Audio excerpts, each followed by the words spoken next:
Bon, il est temps d'attaquer notre JS. Ça va être un JS intéressant. Enfin, on va utiliser le regex. Le regex, ça sert à gérer, en fait, quand vous avez du texte, des entrées de texte.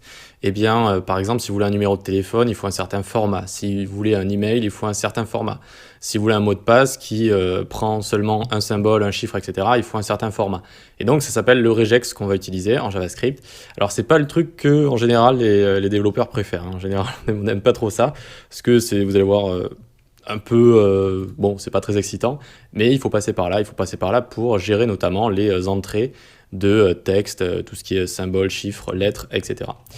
Donc, pour commencer, on va se retrouver dans notre JS.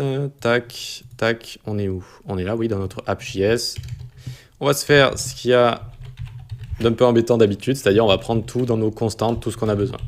Const imp utilisateur, input utilisateur est égal document.querySelector. Et là, on va prendre form group, .nthchild, one, input. Alors ça fait un peu bizarre, mais je voulais juste vous montrer en fait qu'on peut faire des sélections assez complexes ici, nthchild. Qu'est-ce que ça veut dire? Ça veut dire le premier form group, le premier de sa portée, le premier des éléments de même niveau du form group, c'est ça que ça veut dire. nthchild one. Du coup, en fait, ça va cibler tac, le premier form group ici. D'accord? Form group de .nthchild one, c'est le premier enfant de cette portée-là, si vous voulez, de ça là. Hop, de tous ces éléments-là.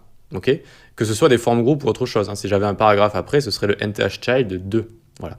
On appelle ça des siblings, donc des enfants de même fratrie, si on veut. J'ai pas vraiment de traduction exacte en français. Si vous en avez une, n'hésitez pas. Hop, const imp mail est égal, et du coup, après, on peut directement copier ça, le coller là, et on prendra le second, du coup. Second form group avec l'input dedans, ce sera pour le mail.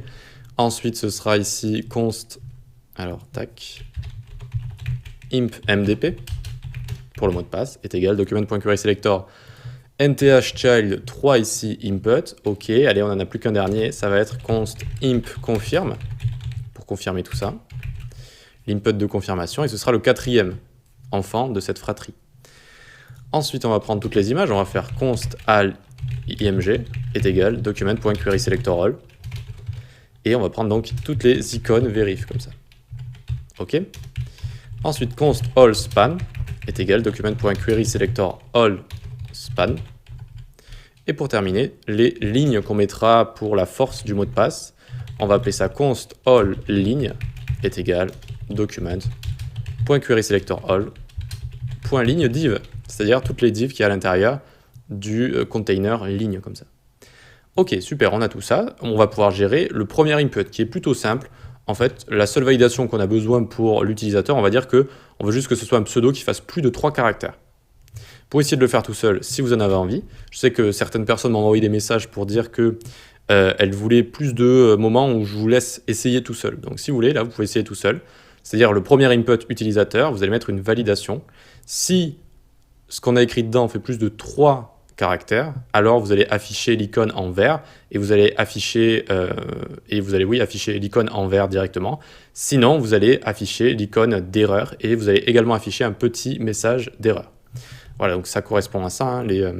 L'image, elle est juste ici. Il va falloir changer check dans ressources ou error ici. Et le petit span en dessous également. D'accord, le petit span en dessous.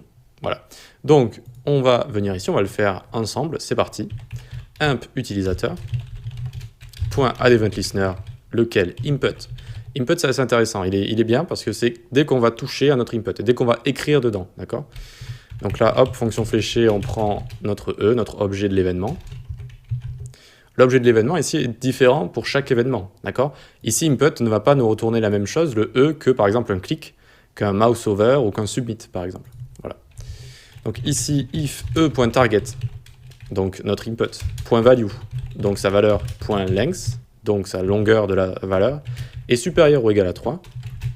Alors, all_image de 0, .style.display, on le fait apparaître, on fait apparaître notre image, .style, ah, il m'énerve, .display, est égal inline, on l'a fait apparaître.